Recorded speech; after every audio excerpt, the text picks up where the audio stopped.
Hello, I'm Dr Ardis from the Ministry of Steampunk, Department of Temporal Proctology. In today's broadcast, we're going to deal with two aspects of time travel. Firstly, I'm going to explain how time travel is completely intertwined in our daily lives, chiefly within the domestic environment. Secondly, I'm going to show you how you can simply and easily at home make some time travel suppositories which will enable you to travel to distant places and distant times of your choosing. And then thirdly, together, we're going to do a brief experiment in time travel. But first, we need to make some minor preparations for the latter part of the experiment.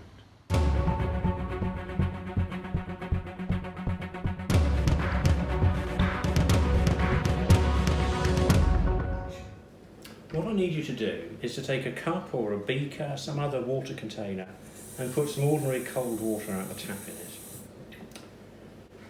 The next item you're going to need is a timepiece of some sort, a watch or a small clock. I'm using a wristwatch. And the third thing you need is some other item around the house that's at least 1 year old. So this could be a magazine from a few years ago, it could be some out-of-date food in the back of the cupboard, or it could be a book, as long as the book's more than 1 year old. I'm using a copy of Debrett's Etiquette and Modern Manners. Now, what I need to do is simply to put the watch and the watch and the water together on top of the other item, book or whatever, and then we need to go and put those somewhere safe, and we'll come back to them later. So I'm going to go and find somewhere safe to put those.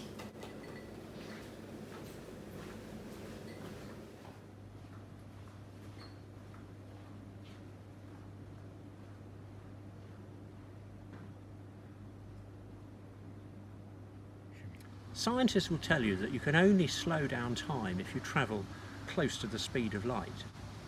But in fact, I'm going to show you that this is absolutely far from true.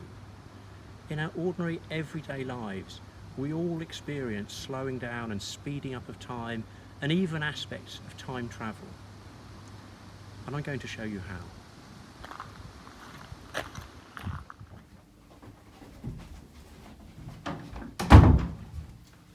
Take the family bathroom, for example.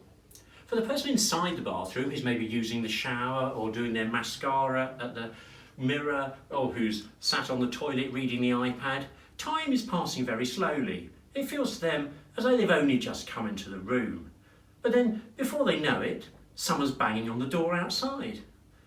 This is because time outside the bathroom passes much more quickly than it does inside the bathroom.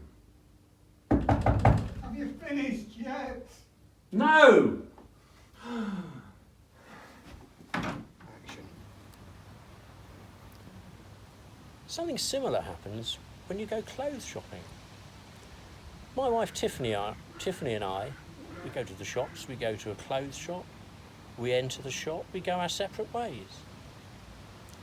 I go to the men's section, I browse briefly, time passes normally, I establish there's nothing I want to buy, and I go back and I stand at the doorway.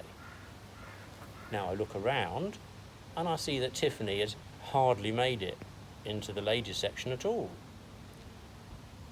I must wait there patiently. Any effort I make to try and attract her attention will almost certainly be greeted with some sort of expression of, well, we've only just got here. I've only just started. Because you see, for Tiffany, time is passing much more slowly than it is for me.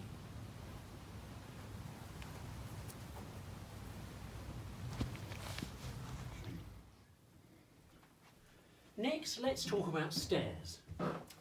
Many of us go up and down stairs all day long at home, but were you aware that stairs are responsible for a break in the time continuum?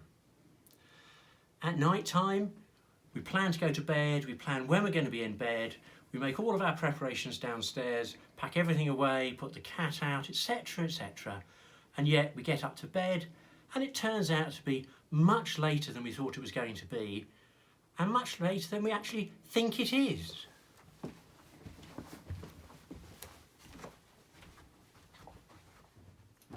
And what about the next morning? You make a definite plan to get up at a certain time, you do all of your preparations, you get everything ready, you wash and so on, hair done, and yet you go down the stairs and you get to the bottom of the stairs and it's way later than you thought it was going to be. Well, like me, you might have blamed yourself for this for years, getting to bed too late, getting downstairs in the morning too late, but no, it's time to stop worrying about this. The stairs fundamentally alter the space-time continuum. Now, as if you needed any proof of this, have you ever heard of these complaints from anyone living in a bungalow? No. The next common time travel portal in a home is a door frame or doorway.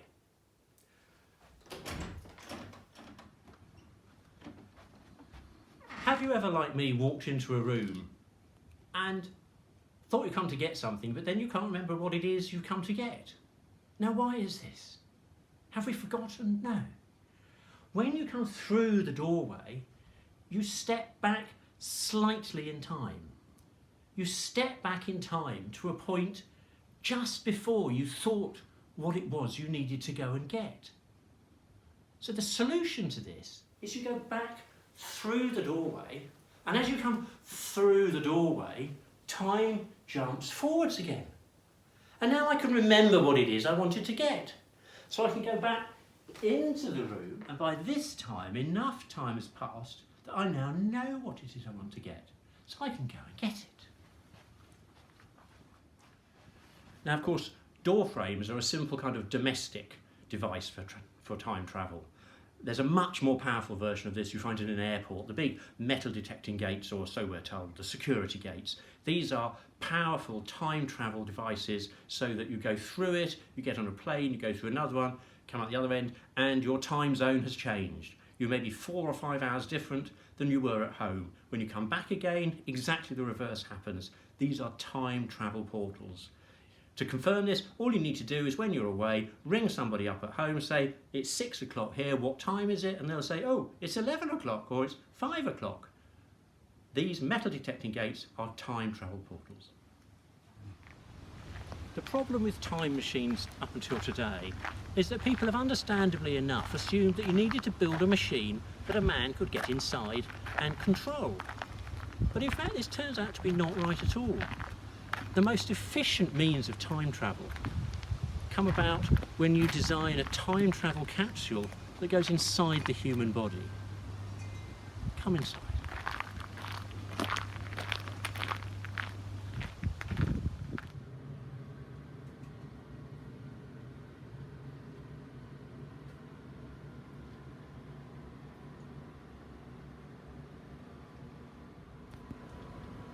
The most effective method of time travel that I've found to date involves the use of time travel suppositories.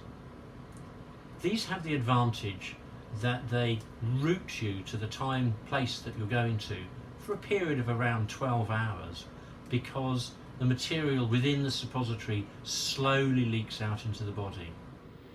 A similar effect can be obtained with tablets, but absorption is much less reliable and you never quite know how long they're going to last. So I recommend time travel suppositories. A time travel suppository requires 5 main ingredients. The first is gelatin, which can be purchased from a grocer. The next 3 ingredients are more difficult to come by, but I will add some supplier links to the end of this document. First is cavorite dust. I recommend about 1 milligram for an average weight human. Next is tincture of radium, of which you will need only 0.5 milligram. If you put in too much, you will glow in the dark when you arrive at your time destination. This can make it easier to find your way around, but it does tend to attract attention to yourself, which may not be a good idea. Third is Duracemium Bromide. Just 0.1 milligram will be sufficient. Adding more tends to give disappointing results. I appreciate that I've glossed over the role that these ingredients play in time travel itself, but I will be explaining those in a later broadcast on advanced elements of time travel, so do look out for that. Finally, the 5th element is the most important. This is a piece of dating material specific to the time to which you want to travel. Now, generally, the most accurate results are obtained with precisely dated material, such as a piece of newspaper from a particular day, or an old train or concert ticket, but less specifically dated materials also work well. Now, if like me, you've saved a small locket of hair from every time you've had your hair cut since the age of 5, then adding a few fragments of hair to the suppository will take you back to mid-haircut on the day in question. I suppose the same would apply if you've saved your toenail clippings over the years, but I can't vouch for that from personal experience. If you don't have such a precisely dated source material, then, for an example, an old postage stamp will send you back to the time period when the stamp was in production. Same applies to old artefacts, Ming vase, shark's tooth, dinosaur bone, etc., which will steer you back to the time when they were either made or roaming the earth. A morsel of food from a package in the back of your store cupboard will take you back to when it was in date, and so on. Also, a drop of groundhog blood will take you back to the start of the current day. To make the suppository, you simply grind up the dating material with the other ingredients I've mentioned already and add them all to the warm glycerin. At the same time, it's a good idea to make a few extra suppositories using a few drops of essence of Scotch bonnet instead of the dating material. These will be for use in an emergency should you wish to make a rapid exit from the situation you find yourself in on your travels. Allow the suppositories to cool in a refrigerator overnight. If you can place a wombat or other marsupial animal in the salad tray of the fridge at the same time, that will help.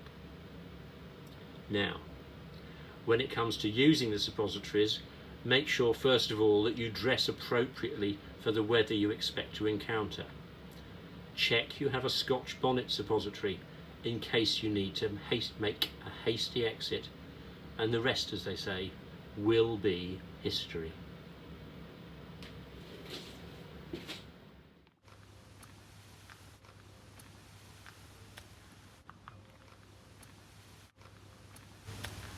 The proximity of the timepiece and the old item will have made some structural changes in the molecular nature of the water. This will enable you to time travel back just a few minutes. The change in the structure of the water is similar to the science of homeopathy. Why did we not all know this before? It's been hidden in plain sight for many years, I'm afraid. Anyway, here we go. Let's take a drink together and travel back in time a few minutes. Cheers.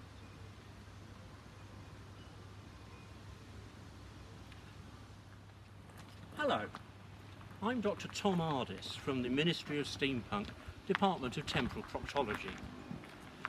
In today's broadcast, we're going to deal with two aspects of time travel.